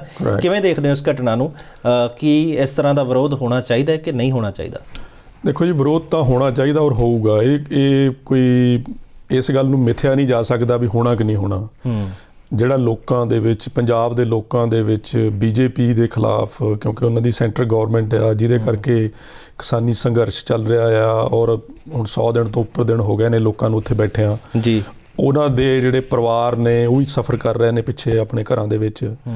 ਔਰ ਜਦੋਂ ਬੀਜੇਪੀ ਦੇ ਕੋਈ ਲੀਡਰ ਆ ਕੇ ਪੰਜਾਬ ਦੇ ਵਿੱਚ ਮੀਟਿੰਗਾਂ ਨੂੰ ਐਡਰੈਸ ਕਰਦੇ ਨੇ ਔਰ ਉਹ ਬਜਾਏ ਇਸ ਦੇ ਕਿ ਉਹ ਉਹਨਾਂ ਲੋਕਾਂ ਦਾ ਦਰਦ ਸਮਝਣ, ਉਹਨਾਂ ਨੂੰ ਐਡਰੈਸ ਕਰਨ ਦੀ ਕੋਸ਼ਿਸ਼ ਕਰਨ, ਉਹ ਆ ਕੇ ਲੋਕਾਂ ਨੂੰ ਇਹ ਕਹਿਣੇ ਵੀ ਭਾਈ ਇਹ ਤਾਂ ਕਿਸਾਨ ਹੀ ਨਹੀਂ ਹੈਗੇ, ਇਹ ਤਾਂ ਉੱਦਾਂ ਹੀ ਲਾ ਕੇ ਲੋਕ ਬੈਠੇ ਹੋਏ ਨੇ, ਇਹ ਤਾਂ ਪਿਕਨਿਕ ਕਰ ਰਹੇ ਨੇ, ਇਹਨਾਂ ਨੂੰ ਫੰਡਿੰਗ ਹੋ ਰਹੀ ਬਾਹਰੋਂ। ਕਰੈਕਟ। ਸੋ ਗੁੱਸਾ, ਲੋਕਾਂ ਦੇ ਮਨਾਂ ਵਿੱਚ ਗੁੱਸਾ ਆਉਣਾ ਕੁਦਰਤੀ ਗੱਲ ਆ ਜੀ। ਪਰ ਮੈਂ ਸਮਝਦਾ ਹਾਂ ਕਿ ਜਿਹੜੀਆਂ ਇਸ ਘਟਨਾ ਤੋਂ ਬਾਅਦ ਜਿਹੜਾ ਕਿ ਮਿਸਟਰ ਨਾਰੰਗ ਸੀਗੇ, ਜਿਹੜੇ ਕਿ ਐਮਐਲਏ ਸੀਗੇ, ਉਹਨਾਂ ਦੇ ਨਾਲ ਜੋ ਵੀ ਕੁਝ ਹੋਇਆ ਆ, ਉਸ ਤੋਂ ਬਾਅਦ ਤਕਰੀਬਨ ਕ੍ਰਾਸ ਜਿਹੜੀਆਂ ਮਤਲਬ ਪੋਲੀਟੀਕਲ ਜਿਹੜੀਆਂ ਲਾਈਨਸ ਨੇ, ਭਾਵੇਂ ਉਹ ਕਾਂਗਰਸੀ ਨੇ, ਅਕਾਲੀ ਨੇ, ਆਪ ਵਾਲੇ ਨੇ, ਈਵਨ ਕਿਸਾਨ ਜਿਹੜੀਆਂ ਜਥੇਬੰਦੀਆਂ ਨੇ, ਸਾਰਿਆਂ ਨੇ ਇਸ ਗੱਲ ਨੂੰ ਕੰਡੈਮ ਕੀਤਾ ਆ। ਔਰ ਮੇਰਾ ਖਿਆਲ 'ਚ ਸਾਨੂੰ ਜਿਹੜੇ ਇਹਦੇ ਵਿੱਚ ਕਿਸਾਨ ਜਿਹੜਾ ਅੰਦੋਲਨ ਆ ਉਹਦਾ ਇਹਦੇ ਵਿੱਚ ਉਹਦਾ ਵਡੱਪਣ ਹੋਊਗਾ ਜੇ ਕਿ ਉਹ ਇਸ ਗੱਲ ਨੂੰ ਕੰਡੈਮ ਕਰਦੇ ਨੇ। ਤਾਂ ਉਹਦਾ ਰੀਜ਼ਨ ਇਹ ਆ ਕਿ ਬੀਜੇਪੀ ਵਾਲਿਆਂ ਨੇ ਅੱਗੇ ਉਹ ਨਿੱਕੀ ਨਿੱਕੀ ਗੱਲ ਨੂੰ ਲੈ ਕੇ ਕਿਸਾਨੀ ਅੰਦੋਲਨ ਨੂੰ ਭੰਡਣ ਦੀ ਕੋਸ਼ਿਸ਼ ਕਰਦੇ ਨੇ। ਹੁਣ ਚੁੱਪ ਕਰ ਜਾਣਗੇ। ਇਹ ਜਿਹੜਾ ਹੈਗਾ ਆ ਇਹਨੂੰ ਉਹ ਹਥਿਆਰ ਵਜੋਂ ਯੂਜ਼ ਕਰਨਗੇ ਕਿ ਦੇਖੋ ਜੀ ਸਾਡੇ ਜਿਹੜੇ ਬੰਦੇ ਨੇ ਉਹਨਾਂ ਨੂੰ ਪੰਜਾਬ ਦੇ ਲੋਕ ਨੇ ਜਿਹੜੇ ਉਹ ਕਿਸ ਤਰੀਕੇ ਨਾਲ ਮਾਰ ਰਹੇ ਨੇ, ਇਹ ਕਾਂਗਰਸ ਵਾਲੇ ਕਰਾ ਰਹੇ ਨੇ ਜੀ, ਠੀਕ ਹੈ ਨਾ। ਸੋ ਮੇਰਾ ਖਿਆਲ 'ਚ ਇਹਦੇ ਵਿੱਚੋਂ ਜਿਹੜੀ ਨੌਨ ਵਾਇਲੈਂਸ ਵਾਲੀ ਗੱਲ ਹੈ ਨਾ, ਉਹ ਕਿਸੇ ਨਾ ਕਿਸੇ ਤਰੀਕੇ ਨਾਲ ਇਹਦੇ 'ਚੋਂ ਨਗੇਟ ਹੁੰਦੀ ਆ। ਸੋ ਜਿਹੜੇ ਪੰਜਾਬ ਦੇ ਲੋਕ ਨੇ ਉਹਨਾਂ ਨੂੰ, ਮੈਨੂੰ ਪਤਾ ਹੈ ਕਿ ਉਹਨਾਂ ਦੇ ਸਬਰ ਦੇ ਪਿਆਲੇ ਜਿਹੜੇ ਭਰ ਚੁੱਕੇ ਨੇ। ਇਹ ਬੜਾ ਔਖਾ ਆ, ਇਹ ਕਹਿਣਾ ਬੜਾ ਔਖਾ ਆ, ਕਈ ਵਾਰੀ ਜਦੋਂ ਤੁਹਾਡੇ ਸਾਹਮਣੇ ਹੁੰਦਾ ਸਾਰਾ ਕੁਝ ਫਿਰ ਔਖਾ ਹੋ ਜਾਂਦਾ ਸਾਹਮਣਾ ਆਪਣੇ ਆਪ ਨੂੰ। ਬਿਲਕੁਲ। ਪਰ ਉਹਨਾਂ ਨੂੰ ਆਪਣਾ ਜਿਹੜਾ ਸਬਰ ਆ ਉਹ ਕਾਇਮ ਰੱਖਣਾ ਪੈਣਾ ਹੈ ਜੇ ਉਹਨਾਂ ਨੇ ਇਹ ਲੜਾਈ ਜਿੱਤਣੀ ਆ। ਬਿਲਕੁਲ, ਠੀਕ ਹੈ ਨਾ ਜੀ। ਸੋ ਉਹਨਾਂ ਨੂੰ ਮੇਰਾ ਖਿਆਲ 'ਚ ਇਸ ਕਿਸਮ ਦੀ ਜਿਹੜੀ ਆਪਣੀ ਜਿਹੜੀ ਹੱਦਾਂ ਆ ਉਹ ਮਿਥਣੀਆਂ ਚਾਹੀਦੀਆਂ ਕਿ ਉਹ ਫਿਜ਼ੀਕਲੀ ਕਿਸੇ ਦੇ ਨਾਲ ਇਨਵੋਲਵ ਨਾ ਹੋਣ। ਉੱਦਾਂ ਇਹਨਾਂ ਦਾ ਬਾਈਕਾਟ ਕਰਨਾ, ਇਹਨਾਂ ਦਾ ਵਿਰੋਧ ਕਰਨਾ ਜਿਹੜਾ ਆ, ਇਹਨਾਂ ਨੂੰ ਪਿੰਡਾਂ 'ਚ ਨਾ ਵੰਡ ਦੇਣਾ, ਇਹ ਉਹਨਾਂ ਨੂੰ ਕਰਨਾ ਪੈਣਾ ਪੰਜਾਬ 'ਚ ਜੇ ਉਹਨਾਂ ਨੇ ਮੈਸੇਜ ਭੇਜਣਾ ਆਪਣੀ ਸੈਂਟਰ ਗੌਰਮੈਂਟ। ਬਿਲਕੁਲ ਜੀ, ਬਿਲਕੁਲ। ਮੈਨੂੰ ਲੱਗਦਾ ਵੀ ਵਾਇਲੈਂਸ ਦੇ ਨਾਲੋਂ ਨਾ ਚੋਣਾਂ ਦੇ ਵਿੱਚ ਆਪਣੀ ਭੂਮਿਕਾ ਨਿਭਾਓ, ਉਹਦੇ ਵਿੱਚ ਉਹਨਾਂ ਨੂੰ ਵੋਟਾਂ ਦੇ ਨਾਲ ਉਹਨਾਂ ਨੂੰ ਸ਼ੀਸ਼ਾ ਦਿਖਾਓ ਵੀ ਤੁਸੀਂ ਕਿਸਾਨਾਂ ਦੇ ਨਾਲ ਆਹ ਕੀਤਾ ਤੇ ਅਸੀਂ ਤੁਹਾਡੇ ਨਾਲ ਆਹ ਕਰ ਰਹੇ ਹਾਂ। ਯਾਦਵਿੰਦਰ ਜੀ, ਆਪਾਂ ਹੁਣ ਕਿਸਾਨੀ ਸੰਘਰਸ਼ ਦੀ ਗੱਲ ਕਰੀਏ, ਇੱਕ ਤਾਂ ਇਹ ਦੱਸੋ ਵੀ ਮੌਜੂਦਾ ਹਾਲਾਤ ਕੀ ਨੇ ਉੱਥੇ? 26 ਮਾਰਚ ਨੂੰ ਇੱਕ ਬੰਦ ਜਿਹੜਾ ਸੀਗਾ ਉਹਦਾ ਕਿਸ ਤਰ੍ਹਾਂ ਦਾ ਰਿਸਪੌਂਸ ਰਿਹਾ? ਤੇ ਨਾਲ ਦੀ ਨਾਲ ਨਾ ਹਰਦੀਪ ਸਿੰਘ ਡਿਬਡਿਬਾ ਹੋਣਾ ਦੀ ਗੱਲ ਜ਼ਰੂਰ ਕਰਿਓ, ਉਹ ਦੱਸਿਓ ਵੀ ਜਿਹੜਾ ਨੌਜਵਾਨੀ ਤੇ ਕਿਸਾਨੀ ਸੰਘਰਸ਼ ਦੇ ਵਿੱਚ ਇੱਕ ਜਿਹੜਾ ਪਾੜਾ ਪਿਆ ਹੋਇਆ ਸੀ ਉਹਨੂੰ ਭਰਨ ਦੇ ਲਈ ਉਹਨਾਂ ਨੇ ਕਾਫੀ ਅਹਿਮ ਭੂਮਿਕਾ ਜਿਹੜੀ ਨਿਭਾਈ ਆ, ਉਹਦੇ ਬਾਰੇ ਵੀ ਦੱਸਿਓ। ਹਾਂਜੀ, ਦੇਖੋ ਜਿਹੜਾ 26 ਤਰੀਕ ਨੂੰ ਜਿਹੜਾ ਇੰਡੀਆ ਬੰਦ ਦਿੱਤਾ ਹੋਇਆ ਸੀ ਉਹਨਾਂ ਨੇ, ਉਹ ਬੜਾ ਸਫਲਤਾਪੂਰਵਕ ਹੋਇਆ ਔਰ ਬੜੇ ਲਾਰਜ ਸਕੇਲ ਤੇ ਥਰੂ ਆਊਟ ਇੰਡੀਆ ਜਿਹੜਾ ਆ ਉਹਦਾ ਅਸਰ ਦੇਖਿਆ ਗਿਆ ਜੀ। ਉਸ ਤੋਂ ਬਾਅਦ ਹੋਲੇ ਮਹੱਲੇ ਦੇ ਉੱਤੇ ਹੁਣ ਅਨੰਦਪੁਰ ਸਾਹਿਬ ਜਿਹੜਾ ਵੱਡਾ ਇਕੱਠ ਹੋਇਆ ਆ ਜੀ, ਉਹਦੇ ਵਿੱਚ ਜਿਹੜੀਆਂ ਪੋਲੀਟੀਕਲ ਪਾਰਟੀਆਂ ਸਾਰੀਆਂ ਨੇ ਬੈਕ ਆਫ ਕੀਤਾ ਆ ਔਰ ਉੱਥੇ ਜਿਹੜਾ ਕਿਸਾਨਾਂ ਦਾ ਹੀ ਜਿਹੜਾ ਹੈਗਾ ਆ ਉੱਥੇ ਮੰਚ ਜਿਹੜਾ ਸਟੇਜ ਲੱਗੀ ਆ। ਮਤਲਬ ਕਿਸੇ ਵੀ ਕਾਨਫਰੰਸ ਪੋਲੀਟੀਕਲ ਨਹੀਂ ਹੋਈ, ਪੋਲੀਟੀਕਲ ਨਹੀਂ ਹੋਈ ਜਿਹੜੀ ਕਿ ਜਨਰਲੀ ਹੁੰਦੀਆਂ ਸੀਗੀਆਂ। ਸੋ ਮੇਰਾ ਖਿਆਲ ਇਹ ਪੋਲੀਟੀਕਲ ਪਾਰਟੀਆਂ ਜਿਹੜੀਆਂ ਆ ਉਹਨਾਂ ਨੇ ਵੀ ਇਹ ਰੀਅਲਾਈਜ਼ ਕਰ ਲਿਆ ਆ ਕਿ ਭਾਈ ਜੇ ਅਸੀਂ ਜਾ ਕੇ ਟਿੰਡ 'ਚ ਕਾਨਾ ਪਾਵਾਂਗੇ ਤਾਂ ਸਾਨੂੰ ਲੋਕਾਂ ਨੇ ਮਾਫ ਨਹੀਂ ਕਰਨਾ। ਸੋ ਮੇਰਾ ਖਿਆਲ ਦੇ ਵਿੱਚ ਔਰ ਉੱਥੋਂ ਸਟੇਜ ਦੇ ਉੱਤੋਂ ਕੁਛ ਜਿਹੜੇ ਲੋਕ ਨੇ ਉਹਨਾਂ ਨੇ ਕਿਸਾਨਾਂ ਨੂੰ ਆਪਦੀ ਜਿਹੜਾ ਕੋਈ ਨਾ ਕੋਈ ਪੋਲੀਟੀਕਲ ਸਟਰਕਚਰ ਖੜਾ ਕਰਨ ਬਾਰੇ ਵੀ ਗੱਲ ਕੀਤੀ ਹੈ ਨਾ ਜੀ। ਮੇਰਾ ਖਿਆਲ ਹੈ ਜੇ ਕਿਸਾਨ ਆਗੂ ਜਿਹੜੇ ਉਹਨਾਂ ਦੇ ਲੀਡਰ ਨੇ ਉਹ ਇਸ ਗੱਲ ਤੋਂ ਥੋੜ੍ਹਾ ਜਿਹਾ ਸੰਕੋਚ ਕਰਨ ਕਿ ਉਹ ਅਜੇ ਪੋਲੀਟੀਕਲ ਵਾਲੀ ਸਾਈਡ 'ਤੇ ਨਾ ਜਾਣ, ਪਹਿਲਾਂ ਉਹ ਮੋਰਚਾ ਜਿੱਤ ਲੈਣ, ਕਿਉਂਕਿ ਨਹੀਂ ਤਾਂ ਲੋਕਾਂ ਨੇ ਉਹਨਾਂ ਨੂੰ ਥੋੜ੍ਹੇ ਦੇਰ ਬਾਅਦ ਉਸੇ ਤੱਕੜੀ 'ਚ ਹੀ ਪਾ ਦੇਣਾ ਜਿਹੜੀ 'ਚ ਕਾਂਗਰਸੀ ਨੇ, ਅਕਾਲੀ ਨੇ ਜਾਂ ਹੋਰ ਕੋਈ ਨੇ। ਬਿਲਕੁਲ। ਸੋ ਉਹਨਾਂ ਨੂੰ ਇਹ ਗੱਲ ਤੋਂ ਥੋੜ੍ਹਾ ਜਿਹਾ ਧਿਆਨ ਰੱਖਣਾ ਚਾਹੀਦਾ ਹੈ ਕਿ ਉਹਨਾਂ ਦੀ ਸਟੇਜਾਂ ਤੋਂ ਅਜੇ ਇਹ ਗੱਲ ਆਬਵੀਅਸਲੀ ਇਹ ਸਾਰਾ ਕੁਝ ਹੈਗਾ ਤਾਂ ਪੋਲੀਟੀਕਲੀ ਸੈਟਲ ਹੋਣਾ ਆ। ਜਦੋਂ ਕਿਸਾਨ ਨੇ ਥਰੂ ਆਊਟ ਇੰਡੀਆ ਜਿਹੜੇ ਨੇ, ਜਦੋਂ ਉਹਨਾਂ ਨੇ ਪਾਵਰ ਕ੍ਰੀਏਟ ਕਰ ਲਈ ਆਪਦੀ, ਫਿਰ ਹੀ ਜਿਹੜੀਆਂ ਸਰਕਾਰਾਂ ਨੇ ਉਹਨਾਂ ਨੇ ਝੁਕਣਾ ਆ, ਉਹਨਾਂ ਨੇ ਉਹਨਾਂ ਦੀ ਗੱਲ ਮੰਨਣੀ ਆ, ਜਦੋਂ ਉਹਨਾਂ ਕੋਲੇ ਵੋਟ ਬੈਂਕ ਹੋ ਗਿਆ। ਇਹਦੇ ਵਿੱਚ ਕੋਈ ਦੋ ਰਾਏ ਨਹੀਂ। ਮਤਲਬ ਵੋਟਾਂ ਤਾਂ ਵੋਟ ਬੈਂਕ ਹੀ ਰੱਖਣਾ ਚਾਹੀਦਾ, ਲੀਡਰ ਨਹੀਂ ਬਣਨ ਦੀ ਲੋੜ ਹੈ ਹਾਲੇ ਨਹੀਂ। ਜਦੋਂ ਅਜੇ ਉਹਨਾਂ ਦਾ ਪੋਲੀਟੀਕਲ ਅਰੀਨੇ ਦੇ ਵਿੱਚ ਜਾਣ ਦਾ ਮੌਕਾ ਨਹੀਂ ਆ, ਅਜੇ ਆਪਣੀ ਗਰਾਊਂਡ ਤਿਆਰ ਕਰਨ ਔਰ ਸਰਕਾਰ 'ਤੇ ਦਬਾਅ ਪਾਉਣ ਕਿ ਉਹ ਉਹਨਾਂ ਦਾ ਕੇਸ ਆ ਬੇਸਿਕਲੀ, ਜਿਹੜਾ ਕਿ ਫਾਰਮ ਬਿੱਲ ਨੇ 3 ਤੇ MSP ਦਾ ਇਸ਼ੂ ਆ, ਉਹਨੂੰ ਰਿਜ਼ੋਲਵ ਕਰਨ। ਬਿਲਕੁਲ। ਪਰ ਅਲਟੀਮੇਟਲੀ ਜੇ ਉਸ ਦੇਸ਼ ਦੇ ਵਿੱਚ ਉੱਥੋਂ ਦੇ ਲੋਕਾਂ ਨੂੰ ਕੋਈ ਮਾੜੀ ਮੋਟੀ ਨਜ਼ਾਤ ਮਿਲਣੀ ਆ ਤਾਂ ਉਹ ਉਦੋਂ ਹੀ ਮਿਲਣੀ ਆ ਜਦੋਂ ਜਿਹੜਾ ਇਹ ਇੱਕ ਪੋਲੀਟੀਕਲ ਕਲਾਸ ਪੈਦਾ ਹੋ ਗਈ ਆ, ਜਿਹੜੀ ਕਿ ਆਪਣੇ ਆਪ ਨੂੰ ਇਹ ਸਮਝਦੀ ਆ ਕਿ ਇਹ ਸਾਡਾ ਪੀੜ੍ਹੀ ਦਰ ਪੀੜ੍ਹੀ ਹੱਕ ਆ ਇਸ ਦੇਸ਼ 'ਤੇ ਰਾਜ ਕਰਨਾ। ਜਿਵੇਂ ਰਾਜੇ ਨਹੀਂ ਸੀ ਹੁੰਦੇ, ਇਹ ਹੁਣ ਨਵਾਂ ਤਰੀਕਾ ਆ। ਇੱਕ ਹੈਗੇ ਮਾਈਂਡ ਸੈੱਟ ਸੇਮ ਹੀ ਆ, ਬਸ ਇੱਕ ਤਰੀਕਾ ਚੇਂਜ ਹੋ ਗਿਆ। ਰਾਜਿਆਂ ਤੋਂ ਲੀਡਰ ਬਣ ਗਏ। ਹਾਂ, ਇਹ ਹੁਣ ਲੀਡਰ ਨੇ ਜਿਹੜੇ ਮੋਸਟਲੀ ਗਾਂ ਉਹਨਾਂ ਦੇ ਜਿਹੜੇ ਨਿਆਣੇ, ਫਿਰ ਗਾਂ ਨਿਆਣਿਆਂ ਦੇ ਨਿਆਣੇ, ਉਹ ਸਾਰੇ ਲੈਣ 'ਚ ਨੇ ਲੀਡਰ ਬਣ ਲਈ। ਬਿਲਕੁਲ ਬਿਲਕੁਲ। ਸੋ ਇਹਨਾਂ ਨੂੰ ਇਸ ਗੱਲ ਨੂੰ ਅੰਤ ਕਰਨਾ ਜਿਹੜਾ ਉਸ ਦੇਸ਼ ਦੀ ਭਲਾਈ ਵਾਸਤੇ, ਉੱਥੋਂ ਦੇ ਲੋਕਾਂ ਦੀ ਭਲਾਈ ਵਾਸਤੇ ਬਹੁਤ ਜ਼ਰੂਰੀ ਆ। ਔਰ ਉਹਦੇ ਲਈ ਇੱਕ ਇਸ ਕਿਸਮ ਦੀ ਜਿਹੜੀ ਰੈਵੋਲਿਊਸ਼ਨ ਉੱਠਣ ਦੀ ਲੋੜ ਆ। ਕਿਸਾਨ ਮਜ਼ਦੂਰ ਜਿਵੇਂ ਇਹ ਉੱਠੇ ਨੇ ਸਾਰੇ, ਜੇ ਇਹ ਥੋੜ੍ਹਾ ਅਕਲ ਤੋਂ ਕੰਮ ਲੈਣਗੇ, ਪੋਲੀਟੀਕਲੀ ਸਟ੍ਰੇਟ ਸਮਾਰਟ ਹੋਣਗੇ ਆਉਣ ਵਾਲੇ ਸਮੇਂ 'ਚ, ਤੇ ਇਹ ਬਦਲ ਬਣ ਸਕਦੇ ਨੇ। ਪਰ ਇਹਨਾਂ ਨੂੰ ਜਿਹੜਾ ਆਪਦੇ ਕਦਮ ਨੇ, ਉਹ ਜੇ ਹੁਣੇ ਪੋਲੀਟਿਕਸ ਮਗਰ ਹੁਣੇ ਭੱਜ ਲਏ ਇਹ, ਤਾਂ ਫਿਰ ਇਹਨਾਂ ਦੀ ਬਾਹਲੀ ਜਿਹੜੀ ਹੈਗੀ ਆ ਦੌੜ ਦੂਰ ਤੱਕ ਨਹੀਂ ਜਾਣੀ। ਬਿਲਕੁਲ। ਮੈਨੂੰ ਲੱਗਦਾ ਵੀ ਜਿੰਨੇ ਵੀ ਉੱਥੇ ਧਾਰਮਿਕ ਪ੍ਰੋਗਰਾਮ ਪੰਜਾਬ ਦੇ ਵਿੱਚ ਹੁੰਦੇ ਸੀ, ਚਾਹੇ ਉਹ ਮੁਕਤਸਰ ਦੇ ਵਿੱਚ ਮਾਘੀ ਮੇਲੇ ਦੀ ਗੱਲ ਕਰ ਲਈਏ, ਚਾਹੇ ਫਤਿਹਗੜ੍ਹ ਸਾਹਿਬ ਜਦੋਂ ਸਾਹਿਬਜ਼ਾਦਿਆਂ ਦਾ ਸ਼ਹੀਦੀ ਦਿਹਾੜਾ ਹੁੰਦਾ, ਹੋਲੇ ਮਹੱਲੇ ਵੇਲੇ ਅਨੰਦਪੁਰ ਸਾਹਿਬ, ਇਹ ਸਾਰੇ ਨਾ ਜਿੰਨੇ ਧਾਰਮਿਕ ਪ੍ਰੋਗਰਾਮ ਸੀ ਉਹਨਾਂ ਨੂੰ ਇੱਕ ਪੋਲੀਟੀਕਲ ਰੰਗਤ ਦੇਤੀ ਸੀ। ਇੱਕ ਪਾਸੇ ਕਾਂਗਰਸ ਵਾਲੇ ਆਪਦਾ ਝੰਡਾ ਗੱਡੀ ਬੈਠੇ ਹੁੰਦੇ ਸੀ, ਇੱਕ ਪਾਸੇ ਹੁਣ ਆਮ ਆਦਮੀ ਪਾਰਟੀ ਵਾਲੇ, ਇੱਕ ਪਾਸੇ ਅਕਾਲੀ ਦਲ, ਫਿਰ ਉੱਥੇ ਸ਼ਕਤੀ ਪ੍ਰਦਰਸ਼ਨ ਕਰਦੇ ਸੀ, ਤੇ ਜਿਹੜਾ ਉਹਦਾ ਧਾਰਮਿਕ ਐਂਗਲ ਸੀਗਾ ਉਹ ਲੋਕਾਂ ਨੂੰ ਭੁੱਲ ਹੀ ਜਾਂਦਾ ਸੀ। ਉਹ ਤਾਂ ਹੀ ਇੰਨੀ ਮਾੜੀ ਹਾਲਤ ਹੋਈ ਨਾ ਜੀ ਪੰਜਾਬ ਦੀ ਧਾਰਮਿਕ ਤੌਰ ਤੇ, ਕਿਉਂਕਿ ਇਹਨਾਂ ਨੇ ਦੇਖੋ ਜਿਹੜੀ ਸ਼੍ਰੋਮਣੀ ਕਮੇਟੀ ਸੀਗੀ, ਜਿਹੜੀ ਕਿ ਧਾਰਮਿਕ ਸਿੱਖਾਂ ਦੀ ਧਾਰਮਿਕ ਬਾਡੀ ਸੀ, ਜਿਨ੍ਹਾਂ ਨੇ ਸਿੱਖੀ ਦਾ ਪ੍ਰਚਾਰ ਕਰਨਾ ਸੀ, ਉਹਨੂੰ ਇਹਨਾਂ ਨੇ ਟੋਟਲ ਪੋਲੀਟੀਕਲੀ ਲੋਕਾਂ ਦੇ ਹੱਥ 'ਚ ਦੇਤਾ। ਬਿਲਕੁਲ। ਉਹਦੇ ਜਿਹੜੇ ਸਰਬਰਾਹ ਬਾਦਲ ਹੋਣੀ ਸਾਰੇ ਇਹ ਪਿਛਲੇ 20 ਸਾਲ ਤੋਂ 25 ਸਾਲ ਤੋਂ ਇਹ ਟੋਟਲੀ ਪੋਲੀਟੀਕਲ ਲੋਕ ਬਣ ਗਏ। ਉਹਦਾ ਡੈਮੇਜ ਹੋਇਆ ਨਾ। ਦੂਜੀ ਗੱਲ ਜਿਹੜੀ ਤੁਸੀਂ ਕਰਦੇ ਸੀਗੇ ਆਪਣੇ ਹਰਦੀਪ ਸਿੰਘ ਡਿੰਡਵਾਲ ਲਈ, ਨੌਜਵਾਨਾਂ ਵਾਲੀ, ਹਾਂਜੀ, ਉਹ ਬੜਾ ਇੰਪੋਰਟੈਂਟ ਗੱਲ ਆ। ਦੇਖੋ ਜਿਹੜੀ 26 ਜਨਵਰੀ ਤੋਂ ਬਾਅਦ ਜਿਹੜੀਆਂ ਘਟਨਾਵਾਂ ਹੋਈਆਂ ਨਾ, ਉਹਦੇ ਵਿੱਚ ਇਹਦੇ 'ਚ ਕੋਈ ਦੋ ਰਾਏ ਨਹੀਂ ਕਿ ਜਿਹੜੀ ਕਿਸਾਨ ਯੂਨੀਅਨ ਦੇ ਜਿਹੜੇ ਲੀਡਰ ਸੀਗੇ, ਉਹਨਾਂ ਦੀ ਧਰਤੀ ਜਿਹੜੀ ਜ਼ਮੀਨ ਸੀ ਹਿੱਲ ਗਈ ਸੀਗੀ। ਉਹਦੇ ਵਿੱਚ ਉਹ ਇੱਕ ਉਹਨਾਂ ਦਾ ਟੈਸਟ ਸੀਗਾ ਜਿਹੜਾ ਕਿ ਉਹ ਫੇਲ ਹੋਏ ਨੇ, ਕਿ ਉਹਨਾਂ ਨੇ ਜਿਹੜੀ ਉਦੋਂ ਆਪਦੀ ਨੀਤੀ ਸੀਗੀ ਜਾਂ ਬਿਆਨਬਾਜ਼ੀ ਸੀਗੀ, ਉਹਨੇ ਮੂਵਮੈਂਟ ਦਾ ਬਹੁਤ ਨੁਕਸਾਨ ਕੀਤਾ। ਸੋ ਚਲੋ ਮੇਰਾ ਖਿਆਲ 'ਚ ਪ੍ਰਮਾਤਮਾ ਦੀ ਕਿਰਪਾ ਹੀ ਕਹਿ ਲਓ ਕਿ ਜਾਂ ਉੱਥੇ ਮੈਂ ਕਹਿੰਦੇ ਨਾ ਕਿ ਉਹ ਮੋਰਚੇ 'ਚ ਜਾ ਕੇ ਐਂ ਲੱਗਦਾ ਵੀ ਜਿਵੇਂ ਰੱਬ ਵਸਦਾ ਇੱਥੇ। ਬਿਲਕੁਲ। ਮੇਰਾ ਖਿਆਲ ਉਹ ਰੱਬ ਵਸਣ ਵਾਲੀ ਉਹ ਗੱਲ ਹੋਈ ਆ ਕਿ ਉਹ ਉਸ ਦੇ ਵਿੱਚੋਂ ਬਾਹਰ ਨਿਕਲ ਆਏ ਉਦੋਂ। ਪਰ ਉਸ ਤੋਂ ਬਾਅਦ ਇੱਕ ਲਗਾਤਾਰ ਦੋ ਧਾਰਾਵਾਂ ਨੇ ਜਿਹੜੀਆਂ, ਇੱਕ ਪੰਥਕ ਧਾਰਾ ਕਹਿ ਲਓ ਜਿਹਦੇ ਵਿੱਚ ਕੁਝ ਨੌਜਵਾਨ ਆਗੂ ਨੇ, ਇੱਕ ਇਹ ਜਿਹੜੀ ਧਾਰਾ ਸੀ ਕਿਸਾਨ ਯੂਨੀਅਨ ਵਾਲੀ, ਇਹਦੇ ਵਿੱਚ ਇੱਕ ਕਿਸਮ ਦੀ ਜਿਹੜੀ ਸੀਗੀ ਉਹ ਤਕਰਾਰ ਜਾਂ ਕੰਟਰੋਵਰਸੀ ਜਾਂ ਉਹਨੂੰ ਕਹਿ ਲਓ ਕਿ ਵਿਚਾਰਾਂ ਦੀ ਅਲੱਗ-ਅਲੱਗ ਦਿਸਦੇ ਆ ਰਹੇ ਸੀਗੇ। ਉਹਦੇ ਵਿੱਚ ਚਲੋ ਮਤਲਬ ਜਿਹੜੇ ਕੋਸ਼ਿਸ਼ਾਂ ਹੋਈਆਂ, ਇੱਕ ਤਾਂ ਇਹ ਆ ਕਿ ਕਿਸਾਨ ਯੂਨੀਅਨ ਵਾਲਿਆਂ ਨੂੰ ਵੀ ਉਸ ਤੋਂ ਬਾਅਦ ਇਹ ਗੱਲ ਦਾ ਅਹਿਸਾਸ ਹੋਇਆ ਕਿ ਜਿਹੜੀ ਉਹਨਾਂ ਨੇ ਉਦੋਂ ਜੋ ਵੀ ਪੈਂਤੜਾ ਲਿਆ, ਖਾਸ ਕਰਕੇ ਉਹ ਜਿਹੜਾ ਸਾਈਕੋਲੋਜੀਕਲ ਫੀਅਰ ਦੇ ਵਿੱਚੋਂ, ਮਾਨਸਿਕ ਜਿਹੜਾ ਤਣਾਅ ਆ, ਮਾਨਸਿਕ ਡਰ ਦੇ ਵਿੱਚੋਂ ਸਾਰਾ ਕੁਝ ਉਹਨਾਂ ਨੇ ਕੀਤਾ। ਇੱਕ ਤਾਂ ਉਹਨਾਂ ਨੂੰ ਵੀ ਇਸ ਗੱਲ ਦਾ ਅਹਿਸਾਸ ਹੋਇਆ ਨਾ। ਦੂਸਰੇ ਪਾਸੇ ਜਿਹੜੇ ਨੌਜਵਾਨ ਸੀਗੀ, ਜਿਹੜੀ ਪੰਥਕ ਧਿਰ ਸੀਗੀ ਰਾਈ, ਉਸ ਨੂੰ ਵੀ ਇਹ ਗੱਲ ਦਾ ਅਹਿਸਾਸ ਹੋਇਆ ਕਿ ਜਿਹੜਾ ਇਹ ਸੰਘਰਸ਼ ਆ, ਇਹਦੇ ਵਿੱਚ ਉਹਨਾਂ ਦਾ ਰੋਲ ਕੀ ਬਣਦਾ ਐਕਚੁਅਲੀ। ਦੇਖੋ ਇਹ ਜਿਹੜੀ ਲੜਾਈ ਆ ਇਹ ਕਿਸਾਨਾਂ ਦੀ ਆ, ਇਹ ਪੰਥਕ ਲੜਾਈ ਨਹੀਂ ਹੈਗੀ, ਇਹ ਸਿੱਖਾਂ ਦੀ ਆਪਦੀ ਹੋਂਦ ਦੀ ਲੜਾਈ ਨਹੀਂ ਗੀ। ਇਹ ਗੱਲ ਸਾਨੂੰ ਸਮਝ ਲੈਣੀ ਚਾਹੀਦੀ ਆ। ਜਿੰਨੇ ਵੀ ਖਾਸ ਕਰਕੇ ਪੰਥਕ ਧਿਰਾਂ ਨੇ, ਉਹ ਭਾਵੇਂ ਬਾਹਰ ਆ ਭਾਵੇਂ ਪੰਜਾਬ ਦੇ ਵਿੱਚ, ਇਹ ਲੜਾਈ ਹੈਗੀ ਆ ਕਿਸਾਨੀ ਦੀ। ਔਰ ਕਿਸਾਨੀ ਇਕੱਲੀ ਪੰਜਾਬ ਦੀ ਨਹੀਂ, ਹਰਿਆਣੇ ਦੀ, ਰਾਜਸਥਾਨ ਦੀ, ਥਰੂ ਆਊਟ ਇੰਡੀਆ ਦੀ, ਔਰ ਮਜ਼ਦੂਰਾਂ ਦੀ। ਇਹਦੇ ਵਿੱਚ ਜਿਹੜਾ ਸਿੱਖਾਂ ਦਾ ਰੋਲ ਬਣਦਾ ਆ, ਉਹ ਬਣਦਾ ਸਹਿਯੋਗੀ ਰੋਲ, ਕਿ ਉਹ ਦੇਖੋ ਜਿਹੜਾ ਸਿੱਖਾਂ ਦਾ ਬੇਸਿਕ ਅਕੀਦਾ ਆ, ਸਾਡੇ ਪੰਥ ਦਾ ਜਿਹੜਾ ਬੇਸਿਕ ਅਕੀਦਾ ਆ, ਉਹ ਆ ਵੀ ਉਹਨਾਂ ਨੇ ਮਜ਼ਲੂਮ ਦੀ ਧਿਰ ਬਣਨਾ। ਬਿਲਕੁਲ ਠੀਕ ਹੈ ਨਾ। ਤੇ ਜਿਹੜੀ ਜ਼ਾਲਮ ਦੇ ਅਗੇਂਸਟ ਖੜਨਾ ਹੈ। ਬਿਲਕੁਲ। ਸੋ ਜਿਹੜੀ ਮਜ਼ਲੂਮ ਧਿਰ ਆ ਇਸ ਟਾਈਮ ਉਹ ਕਿਸਾਨ ਤੇ ਮਜ਼ਦੂਰ ਨੇ ਜਿਹੜੇ ਫਾਈਟ ਕਰ ਰਹੇ ਨੇ। ਸੋ ਸਾਡਾ ਉਹਨਾਂ ਦਾ ਸਹਿਯੋਗੀ ਬਣਨਾ ਸਾਡੀ ਪੰਥਕ ਜ਼ਿੰਮੇਵਾਰੀ ਆ ਔਰ ਸਾਡਾ ਗੁਰੂ ਸਾਹਿਬ ਵੱਲੋਂ ਦਰਸਾਇਆ ਹੋਇਆ ਰਾਹ ਮੁਤਾਬਕ ਸਾਡਾ ਫਰਜ਼ ਬਣਦਾ ਆ। ਸਿਧਾਂਤਕ ਤੌਰ ਤੇ ਅਸੀਂ ਨਾਲ ਖੜਨਾ ਸਾਡਾ ਫਰਜ਼ ਬਣਦਾ। ਪਰ ਸਾਡਾ ਜਿਹੜਾ ਪੰਥ ਆ ਇਹਦੇ ਵਿੱਚ ਸਾਡੇ ਪੰਥ ਦਾ ਕੋਈ ਮਸਲਾ ਨਹੀਂ, ਸਿੱਖਾਂ ਦੀ ਹੋਂਦ ਦਾ ਕੋਈ ਮਸਲਾ ਨਹੀਂ ਹੈਗਾ। ਸਿੱਖਾਂ ਦੀ ਜਿਹੜੀ ਨਿਆਰੀ ਹਸਤੀ ਆ, ਸਿੱਖਾਂ ਦੀ ਜਿਹੜੀ ਆਪਦੀ ਪਛਾਣ ਆ ਜਾਂ ਆਪਣਾ ਜਿਹੜਾ ਉਹਨਾਂ ਦਾ ਨੇਸ਼ਨ ਦਾ ਕਨਸੈਪਟ ਆ, ਉਹਦੇ ਵਿੱਚ ਉਹਦਾ ਇਸ ਯੁੱਧ ਦੇ ਵਿੱਚ ਕੋਈ ਰੌਲਾ ਨਹੀਂ ਹੈਗਾ।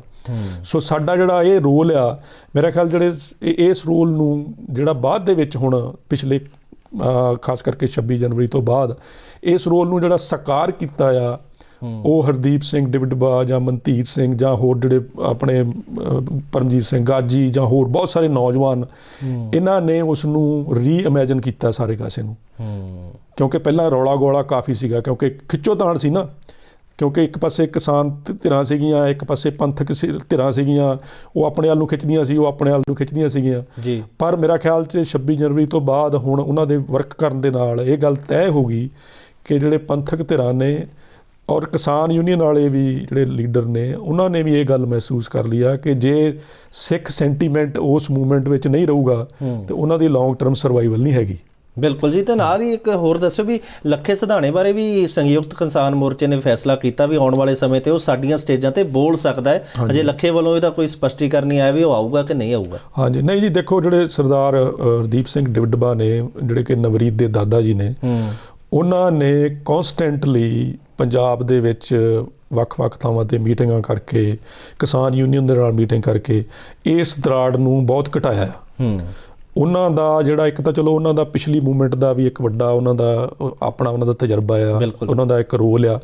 ਉਹਨਾਂ ਨੇ ਉਸ ਰੋਲ ਦੇ ਵਿੱਚੋਂ ਵੀ ਬਹੁਤ ਕੁਝ ਲਰਨ ਕੀਤਾ ਹੋਇਆ ਔਰ ਕਿਉਂਕਿ ਉਹ ਹੁਣ ਇੱਕ ਸ਼ਹੀਦ ਦੇ ਦਾਦਾ ਜੀ ਨੇ ਔਰ ਉਹਨਾਂ ਨੇ ਜਿਹੜੀ ਉਹ ਸ਼ਹਾਦਤ ਆ ਉਹ ਜਿਸ ਤਰੀਕੇ ਨਾਲ ਕਬੂਲੀ ਆ ਔਰ ਜਿਹੜੀ ਉਸ ਸਪਿਰਿਟ ਨੂੰ ਲੈ ਕੇ ਨੌਜਵਾਨਾਂ ਕੋਲੇ ਗਏ ਨੇ, ਮੇਰਾ ਖਿਆਲ 'ਚ ਉਹ ਬਾਕਮਾਲ ਆ।